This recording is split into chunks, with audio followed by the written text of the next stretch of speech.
Ich habe eine Frage an euch. Mögt ihr Rosa? Здравейте! Имам един въпрос към вас. А той, харесвате ли розово? Днешната презентация ни е розова, тъй като днес ми е много розово. И искам да си поговорим за това. Как да кажем, че харесваме нещо? Подготвила съм няколко варианта, така че останете с мен да ги разгледаме заедно. Започваме с думата геан или геане, която превеждаме буквално с удоволствие. Мога да кажа ich tanze gern. Харесва ми да танцувам. Буквално превеждам танцувам с удоволствие. Ich trinke gern Kaffee. Харесва ми да пия кафе. Ich koche gern für meine Freunde. Харесва ми да готвя за моите приятели. Готвя с удоволствие за моите приятели. Тук мога да го кажа и с удоволствие.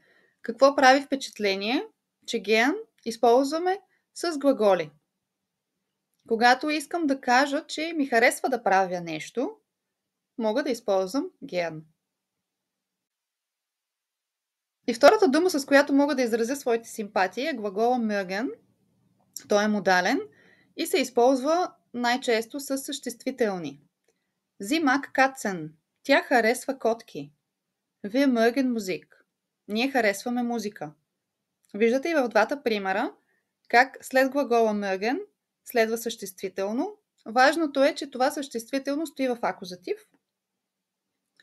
И това е разликата между mögen и gern. Gern използвам за да изразя, че харесвам някакво действие, нещо ми харесва да правя, използвам с глагол, докато mögen по-скоро използвам, за да кажа, че някакъв предмет, някакъв човек, да речем, ми харесва. Мога да кажа ich mag dich. Харесвам те. Следващата ни дума е глагола gefallen, който буквално означава харесвам на някого. Какво е по-различно при този глагол? Най-често казвам mir gefällt etwas. На мен ми харесва. Аз съм в датив, казвам на мен ми харесва. Това, което ми харесва, стои в номинатив. Das Lied gefällt mir. Песента ми харесва. Mir gefallen ihre Schuhe. На мен ми харесват нейните обувки. В първото изречение съм използвала gefällt, а във второто gefallen, защото ми харесват нейните обувки. Това, което харесвам, е в множествено число. И моят глагол се съгласува с това, което на мен ми харесва. Ihm gefällt das Buch nicht. На него не му харесва книгата. Тук пак виждаме, че das Buch е по-дълга в нашето изречение, а човека, на когото му харесва, им, съответно, е в датив.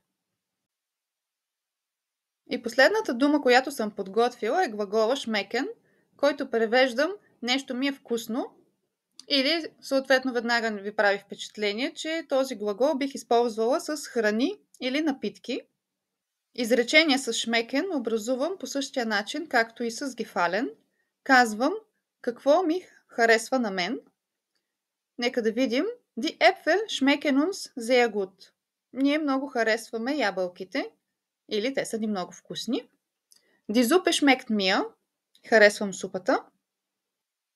Schmeckt dir der Kuchen? Харесва ли ти сладкиша? Вкусен ли ти е сладкиша? И сега да направим едно кратко обобщение. Глагола mögen употребявам плюс съществително.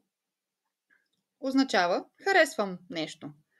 Gern използвам с глагол. Означава обичам да правя нещо.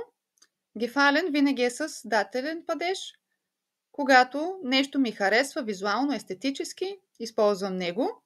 Schmecken също винаги с дателен падеж се употребява в случаите, когато искам да изразя, че нещо ми е вкусно. И колкото и да не ми се иска, това видео е към своя край.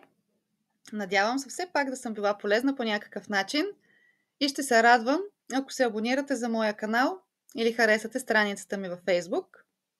До скоро!